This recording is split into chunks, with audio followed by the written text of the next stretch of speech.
hablando de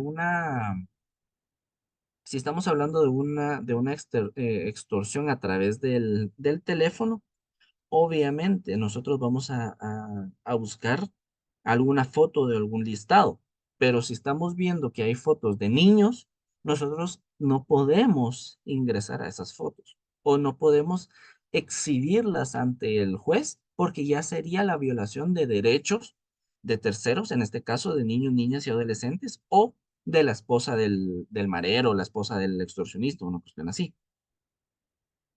Por eso es necesario tener muy claro qué es lo que se va a investigar y es muy necesario que el Ministerio Público, a través de las diligencias de investigación autorizadas, nos indiquen qué es el delito que se está revisando. Por ejemplo, si es un delito de lavado de dinero, nosotros no tenemos nada que hacer, revisar las fotos. Obviamente pueden haber depósitos que se descargaron en las fotos, pero eso solo se hace a través de un barrido de las fotos, pero no uno estar revisando, la qué bonita, no, es que aquí están allá en tal lado. O sea, son cuestiones muy, muy propias de cada delito. Y nosotros no podemos sobrepasarnos de esas autorizaciones y nosotros no podemos estar jugando con la privacidad de las personas. Y actualmente el juez no puede ordenar que se investigue de tal manera, solo el Ministerio Público es quien solicita las diligencias. Por eso es que el Ministerio Público le solicita al juez, el juez autoriza y el juez controla nada más. ¿Y quién es el responsable de todo esto? Pues al final de cuentas todos somos responsables, todos tenemos un grado de responsabilidad, dependiendo de la actividad que se realiza, pero como peritos forenses digitales, somos responsables desde el que el juez nos da la orden hasta que comparecemos a un tribunal para ratificar el informe realizado. ¿Por qué? Porque el Ministerio Público hace su línea de investigación, hace todas las diligencias necesarias y propias del delito, se las pone de conocimiento al juez y el juez va a identificar si esto sí, esto no, esto sí, esto no. Si autoriza algo que no es pertinente, el juez es responsable de eso, porque él en su investidura debería de tener el control. Ahora, si nosotros nos pasan una investigación que tenemos que realizar 1000 cosas que no son pertinentes, ahí tampoco tenemos mayor responsabilidad porque nosotros solo estamos obedeciendo lo que se nos ha encomendado. Por eso es que cada uno es responsable de ciertas cosas en específico. Y vamos a ingresar un poquito a la informática forense, que es la ciencia de adquirir, preservar, obtener y presentar datos que han sido procesados electrónicamente. Esta es la primera parte de la definición. La adquisición es la recolección efectiva de un objeto. La preservación es la conservación del objeto. La obtención es el análisis y la búsqueda. Y la presentación es el informe de los resultados. Si se dan cuenta, aquí ya tenemos varias etapas que ya se han recorrido a través del proceso. El Ministerio Público identifica cuál es el delito, se la pone de conocimiento del juez y el juez autoriza. Entonces nosotros ya podemos recolectar efectivamente el objeto del delito. En este caso, pueden ser fotos, pueden ser listados, pueden ser llamadas. Ahora, esto, ¿cómo se conserva? ¿Cómo se preserva? Nosotros tenemos varios métodos para poder hacer una preservación efectiva de eh, nuestra diligencia. Ya sea lo podemos guardar en un CD, ya sea lo podemos guardar en una USB o ya sea podemos generar todo nuestro trabajo a través de un testigo virtual. El testigo virtual lo que produce es como una captura de pantalla, una grabación de pantalla, básicamente, solo que genera cada uno de los certificados y los protocolos para que eso sea reproducible y sea oponible ante terceros. Es decir, que no me puedan venir a decir si es un screenshot y el screenshot lo único que revela es que la pantalla tenía ciertos bits y ciertos colores em, activados, no es que la información esté ahí. Entonces, ya se dan cuenta que uno también se tiene que ir cuidando de los argumentos de que los abogados utilizamos para que nuestro trabajo sea efectivo. Y la conservación principalmente es el primer paso donde se genera esa certeza jurídica. ¿Por qué? porque nosotros no podemos utilizar un CD ya utilizado, no podemos regrabar la información, no podemos poner información sobre información, porque ahí ya estaríamos alterando la información. Una USB también, y por eso nosotros tenemos que hacer, cuando nos pidan a realizar una diligencia, tenemos que ir a comprar el CD con factura y con número de serie del CD, lo adjuntamos en el informe para poder ya guardar toda la información en ese CD. De lo contrario, pues podrían decir, ¿y ese CD de dónde salió? ¿Quién se lo proporcionó? ¿Cómo lo adquirió? ¿Dónde está la factura? Nosotros no tenemos certeza de que eso sea un medio estéril para poder transportar la información. Entonces, todo eso es la conservación de la información o del objeto. Posteriormente tenemos la obtención, que es muy diferente a la preservación a la obtención, porque la obtención es ya la investigación que se está haciendo dentro de lo que nosotros recolectamos, principalmente de la copia. Nosotros manejamos un término que es la copia forense o la imagen forense, que es una copia idéntica del original. Y nosotros ya tenemos la certeza de que esa copia idéntica del original tiene todas las características eh, para que nosotros podamos hacer un trabajo efectivo. Y el análisis de la búsqueda ya es conforme el cuestionario forense que nos proporciona el Ministerio Público o generamos con el Ministerio Público para que sea una búsqueda guiada, una línea de investigación establecida y que no se esté perdiendo el tiempo por gusto, sino que sea efectivo y eficaz. Y nosotros después de eso ya presentamos un informe de resultados. El informe de resultados se presenta ante el Ministerio Público para después ya irlo a ratificar ante un juez, pero se presenta de dos maneras, que es la técnica correcta. La técnica correcta es presentarlo de dos maneras. Se presenta la digital, el informe de resultados digital, con toda la cadena de custodia digital, con todo lo necesario para que sea presentado, y presentamos el físico. El físico obviamente va a ser muchísimo más escueto porque no va a tener todo eh, el contenido, los datos digitales que se están incorporando a través del informe digital, obviamente. Ambos van de la mano, pero recordemos que todavía estamos en una era de transición a la virtualidad, y eso ha costado también que tengamos facilidades con respecto al conocimiento de todo lo que haya dentro de un CD, por ejemplo. Organismo judicial, Ministerio Público, Corte de Constitucionalidad, todos ellos ya han estado tratando de migrar al expediente digital, pero ha costado. Los servidores no son suficientes, eh, la carga de archivos provoca que se pierdan archivos, no llegan completos, algunos folios llegan mal escaneados, algunos folios no llegan. Entonces, todo eso son los obstáculos que tenemos actualmente o las deficiencias que tenemos actualmente para poder transformarnos o hacer que toda la virtualidad sea efectiva. ¿Por qué? Porque a nosotros nos piden que presentemos nuestro informe eh, en documento y en virtual. El Ministerio Público, al momento de presentar el acto conclusivo, donde es la incorporación de todos los medios de investigación, lo presenta de dos formas también. Lo presenta en físico y lo presenta en CD, pero la práctica normalmente es solo ver el papel. Y ahí es donde se pierden muchos elementos, por ejemplo, todo lo que se encontró e incorporó digitalmente. Ya el juez queda con una visión parcial y no tiene todos los datos completos en la mano. Y ahora con la segunda parte de la definición, es almacenados o transmitidos a través de un medio informático.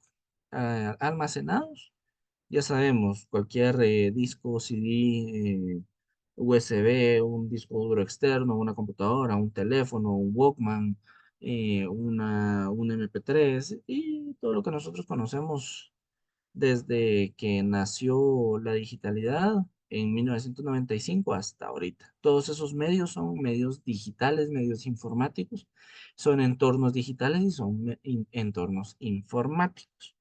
Entonces, todo eso, incluso el Viper, es una cuestión donde ya se considera como medio informático, un poquito análogo, pero sigue siendo medio informático porque transmitía información eh, eh, digitalizada. Ahora, ¿cuál es la diferencia entre evidencia digital y evidencia normal? Pues, como ya lo vimos anteriormente, y pues les pongo una imagen que es el referente con respecto a la evidencia digital, es todo lo que hay en el ciberespacio. Y nosotros tenemos protocolos para poder manejarla, porque nosotros no podemos ingresar a una computadora, por ejemplo, si están haciendo un streaming, un video en vivo en Facebook, no podemos ingresar a capturarlo, porque toda la información va evolucionando, entonces tenemos que tener los protocolos necesarios para poder hacer un barrido de toda esa información previa, cosa que necesitamos unas máquinas súper potentes para que no se caiga a media diligencia. Y les pongo aquí una imagen de la máscara de Anonymous, porque es el que más ha generado trabajo para, para las investigaciones digitales, para las investigaciones de ciberdelitos y pues son los más efectivos en su trabajo, para ser sinceros. Ahora, la cadena de custodia.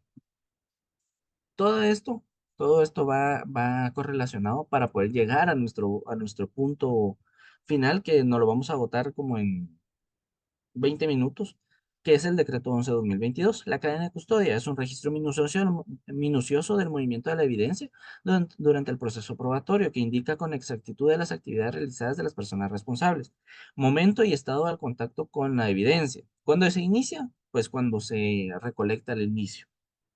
Cuando miramos un hecho delictivo en la calle, vemos que el Ministerio Público lleva sus banderas, uno, dos, tres, banderas numeradas, y pues tantas sean necesarias, tantas se van poniendo, que son nuestros indicios. Y cuando termina, cuando el juez ya identifica si le va a dar valor probatorio o no le va a dar valor probatorio a lo que se recolectó. Esto es para que haya un control de quienes tienen en la mano la evidencia y que no se pierda. Ahora vamos a hablar ya entrando en materia. Y esto es como antecedente del decreto 11/2022, aunque la sentencia es posterior. La protección de datos, todos tenemos datos personales, más adelante tenemos la definición, pero la protección de datos es el acceso a la rectificación y la cancelación y la oposición. Nosotros tenemos datos por todos lados, tenemos datos en bancos, tenemos datos en la institución donde trabajamos, hay ficheros en donde nosotros trabajamos, nosotros siempre cuando hemos intentado obtener un trabajo, presentamos un currículum, mandamos el currículum y ese currículum queda en una base de datos. Todos esos datos son personales y nosotros tenemos el derecho aquí en Guatemala a través de la VEAS Data. Obviamente no está desarrollado, pero sí está en la Ley de Acceso a la Información Pública. Es el artículo 20, no 30, de la VEAS Data. Y el VEAS Data lo que provoca es que si están manejando mi información, nosotros podemos decir, no, momento, yo me opongo a que esa información se publique. Momento, yo quiero saber, yo quiero tener el acceso a la información que tienen ahí. Yo quiero que ellos sí tengan mi información, pero la información está mal. Entonces necesito rectificarla. Y si necesito, miren, yo no quiero que ese banco, yo no quiero que ese lugar tenga mi información, quiero que la cancele. Entonces, esos es los principios sí, los derechos procesales de la protección de datos. Ahora, la autodeterminación informativa, que es diferente, es la libertad para autodeterminarse a fin de decidir cuándo y en qué medida revelan aspectos de la vida privada de uno, lo que incluye definir qué tipo de información, incluidos sus datos personales, y que pueda ser conocida por los demás. Es decir, yo tengo el derecho o es mi derecho fundamental pedirle a las demás personas qué pueden exhibir, qué pueden compartir o si no quiero que compartan nada. Es la capacidad para desarrollar mi propia personalidad, aspiraciones, determinar mi identidad y definir mis relaciones personales. El concepto de vida privada, que es parte de la autodeterminación informativa, engloba el derecho a la autonomía personal, el desarrollo personal y el derecho a establecer y desarrollar relaciones con otros seres humanos y con el mundo exterior. O sea, ya se dan cuenta de que si no tengo esa capacidad de definir cuáles son mis aspectos de vida privada, de definir mi información y definir mis datos privados, datos personales, perdón, me afectan incluso en mi identidad, en relaciones personales, en la vida privada, en autonomía personal. Y todo esto, de esta manera, la efectividad del ejercicio del derecho a la vida privada es decisiva para la posibilidad de ejercer la autonomía personal sobre el futuro curso de eventos relevantes para la calidad de vida de la persona. Asimismo, la vida privada comprende la forma en que la persona se vea en sí misma, cómo decide proyectarse hacia los demás, siendo esto una condición indispensable para el libre desarrollo de la personalidad. Esto yo lo compilé de la sentencia de la Corte Interamericana de Derechos Humanos. Caso miembros de la Corporación Colectivo de Abogados José Alvear Restrepo versus Colombia, desde la sentencia del 18 de octubre del 2023, párrafos 560 y 570, 569 y 570.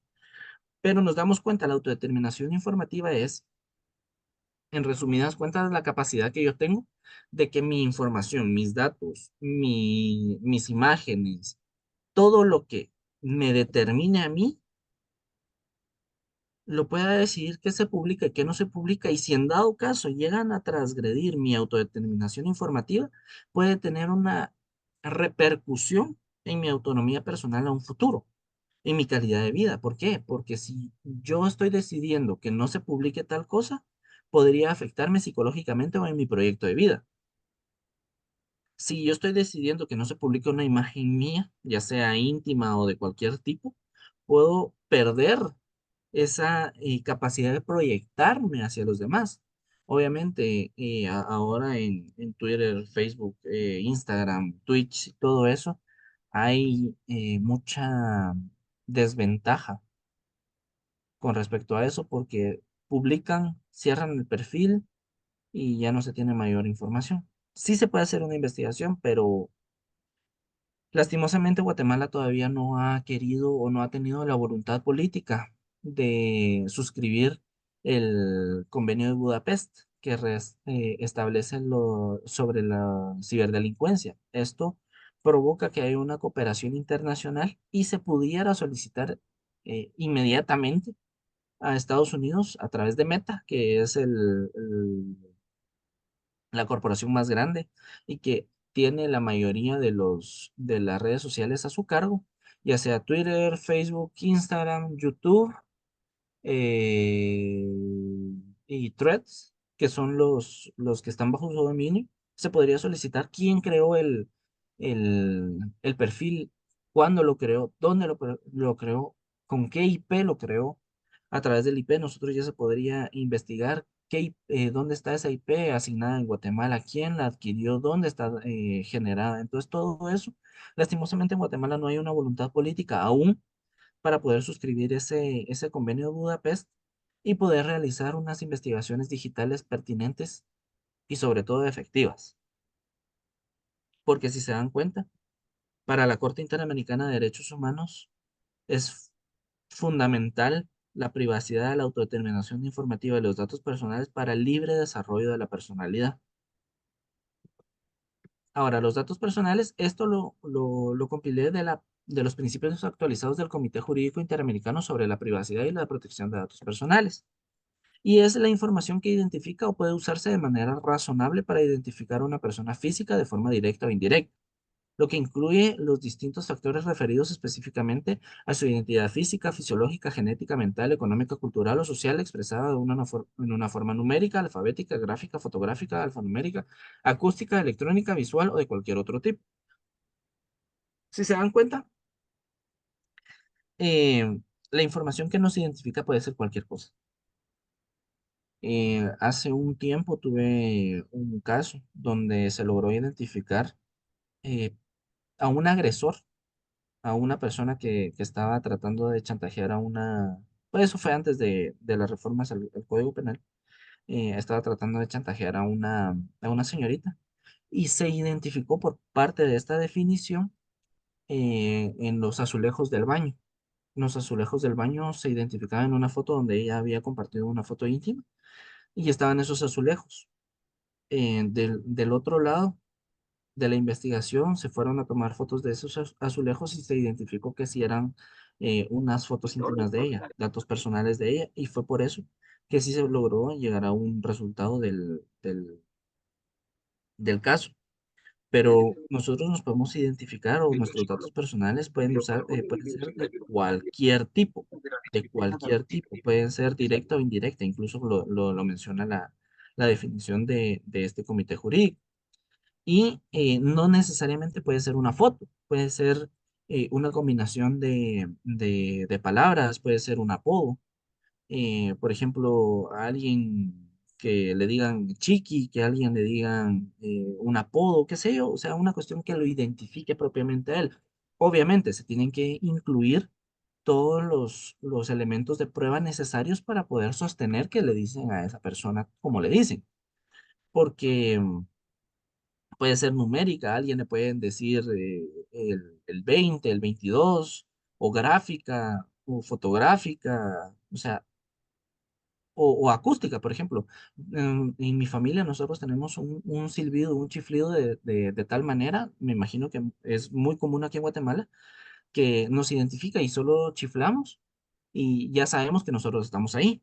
Entonces, también eso pueden ser datos, datos personales que nos pueden identificar que no se pueden utilizar libremente, por lo mismo de la autodeterminación informativa. Y ahora entramos en materia, que como les mencionaba es una cuestión de dos artículos, pero yo creo que ya tenemos todo el andamiaje jurídico necesario para poder identificar por qué nació todo esto. Y el Código Penal, el decreto 1773, el artículo 190, pues ya fue reformado por parte del artículo 34 del decreto 9 de 2019 del Congreso de la República, quien por cualquier medio sin consentimiento de la persona atentare contra la intimidad sexual y se apodere o capte mensajes, conversaciones, comunicaciones, sonidos, imágenes en general o imágenes de su cuerpo para afectar su dignidad será sancionado con prisión de 1 a 3 años. La dignidad, nosotros sabemos que ya lo vimos anteriormente, que es la proyección, la capacidad de socializar, la autodeterminación propia, o sea, todo eso va dentro de la dignidad y todo eso va con respecto a si nos están tratando de atentar contra nuestra intimidad sexual. Las mismas penas se impondrán al que sin estar autorizado se apodere, acceda, utilice o modifique en perjuicio de tercero comunicaciones efectuadas por cualquier medio físico, electrónico o de datos reservados con contenido sexual de carácter personal, familiar o de otro, que se encuentren registrados en ficheros o soportes informáticos, electrónicos o telemáticos en cualquier otro tipo de archivo o registro público o privado, en perjuicio de la persona titular de los datos de una tercera persona. Es decir, si alguien tiene acceso a través de mi computadora, alguien tiene acceso a través de mi teléfono, que se las estén pasando, todo eso también hace que se provoque la comisión de este delito.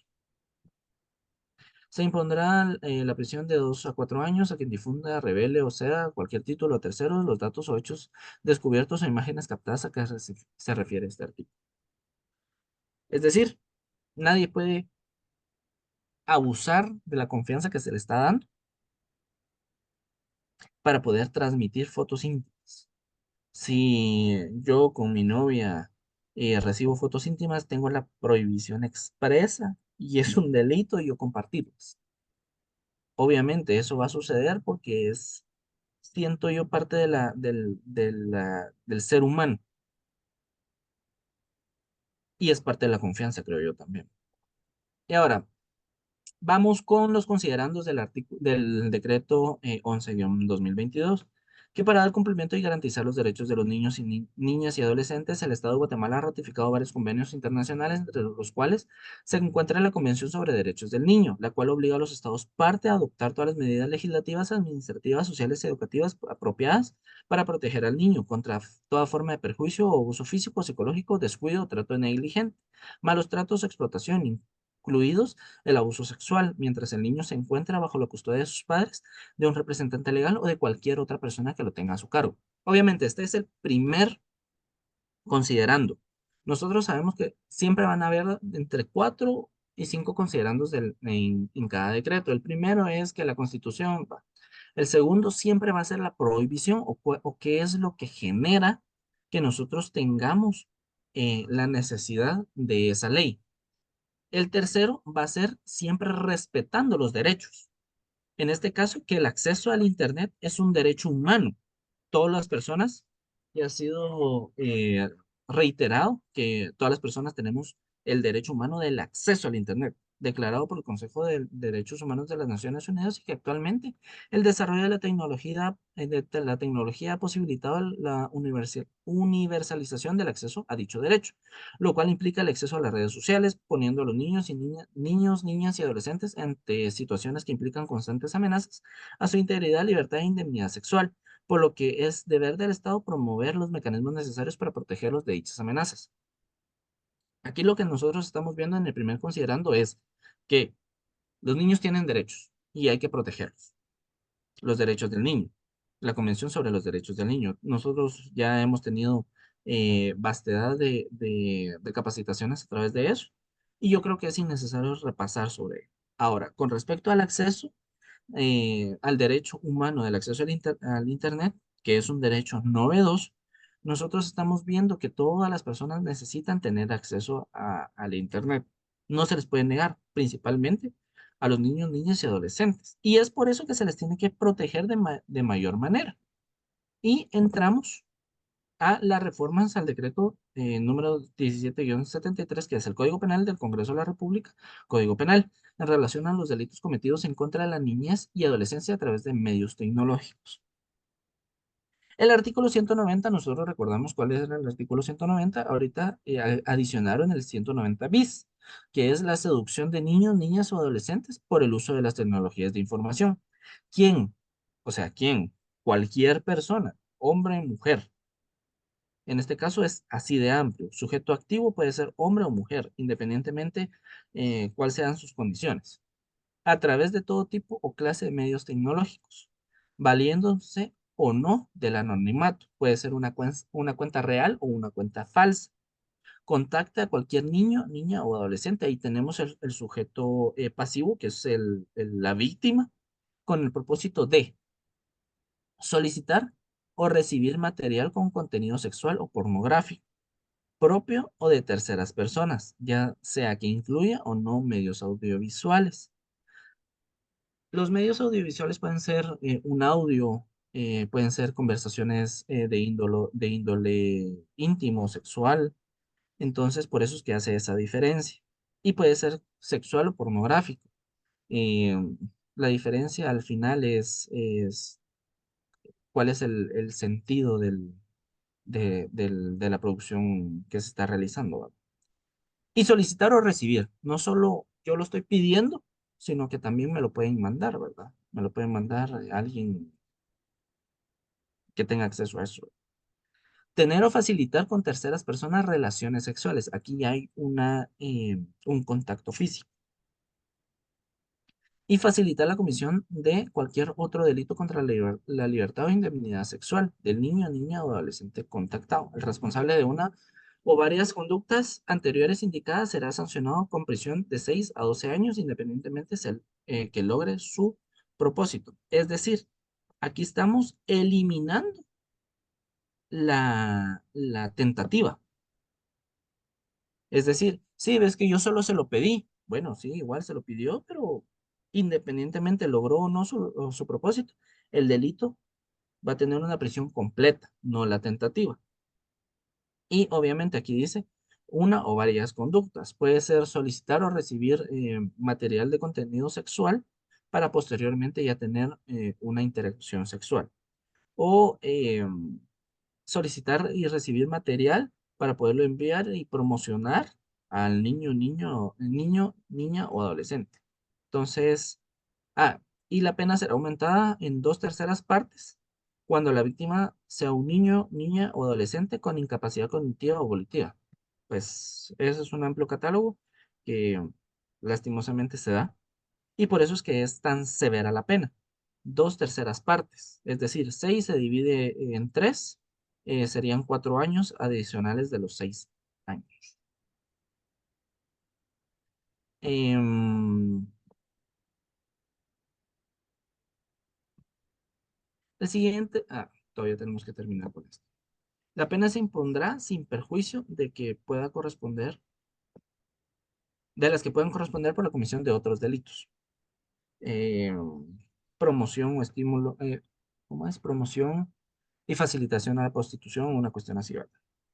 Ahora, el artículo 2 es el artículo 190 ter.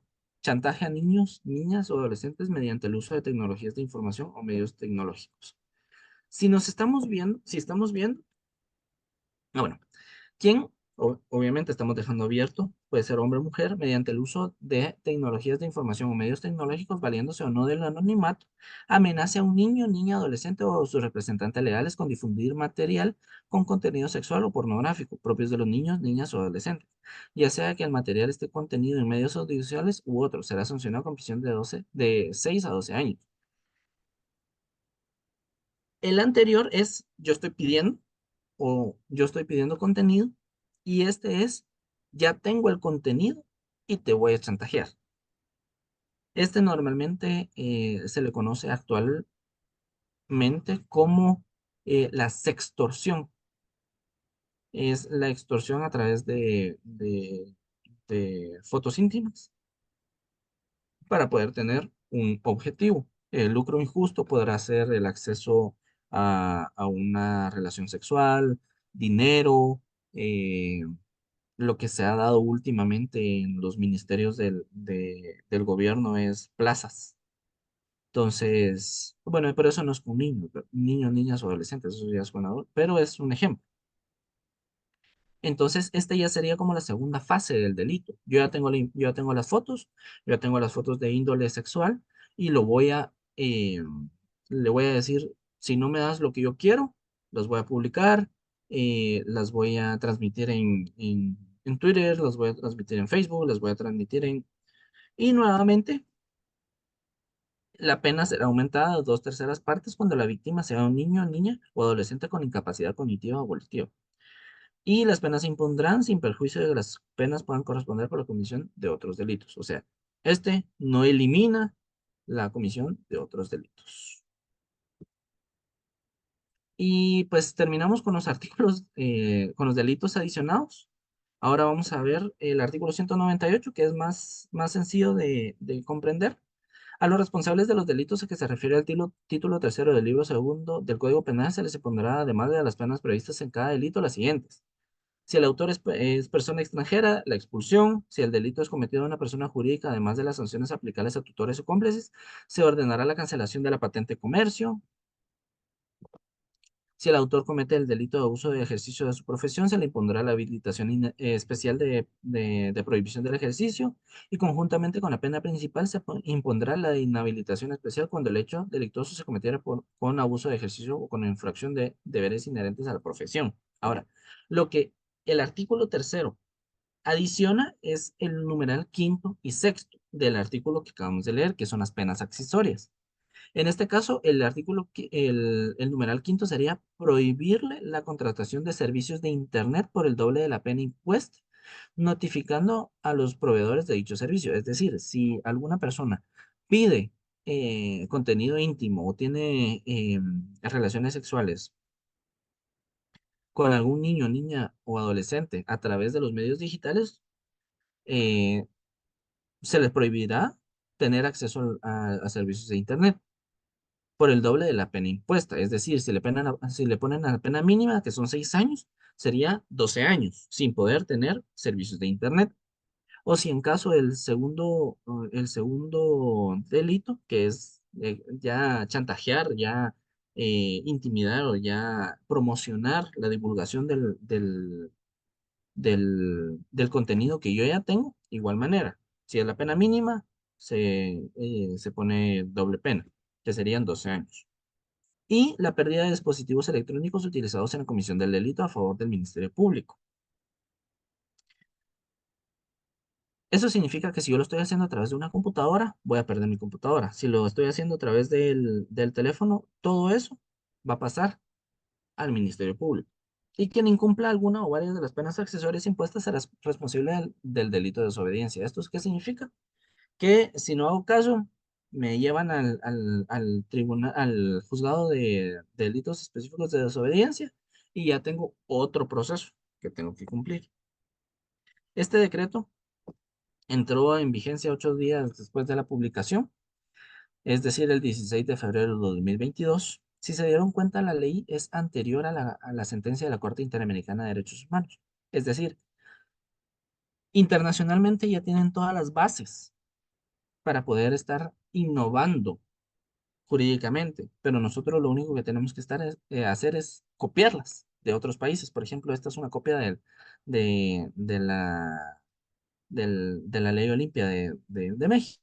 Entonces, pues nosotros tendríamos más avances tecnológicos o más avances con respecto a la lucha contra los delitos cibernéticos si en dado caso tuviéramos ratificado el convenio de Budapest. Pues la presidenta Johanna Rivera Saldaña, muy criticada y todo lo que ustedes puedan escuchar o decir, pero creo yo que esto es un buen acierto hacia su gestión.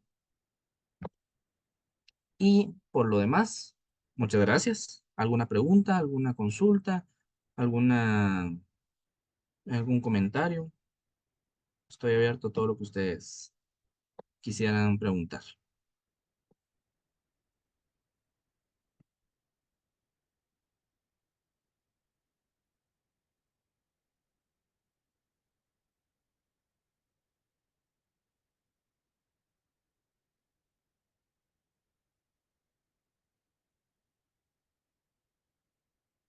¿Ninguna pregunta?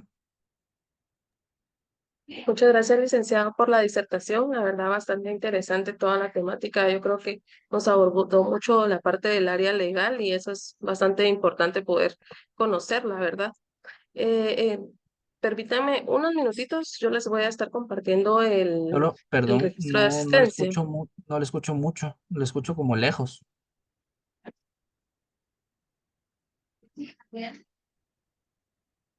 No sé si me escucha mejor ahí, perdón.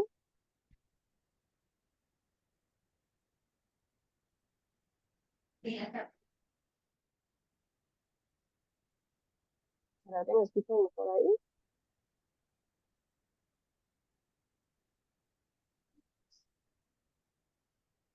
ahí? No sé si me escucho mejor ahí.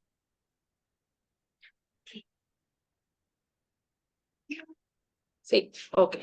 Les comentaba de que me permitieran unos minutitos para poder dar el registro de asistencia. Mientras tanto, no sé si alguien tiene alguna consulta, algún comentario que quisiera hacerle al licenciado para poder pues, expresar cómo fue que les pareció la ponencia, cómo les pareció esta disertación, la verdad, bastante interesante. Si alguien tiene algún comentario, está abierto el micrófono para que puedan realizarlo.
Pues, ahorita les envié el link de asistencia para que puedan hacer su respectivo registro.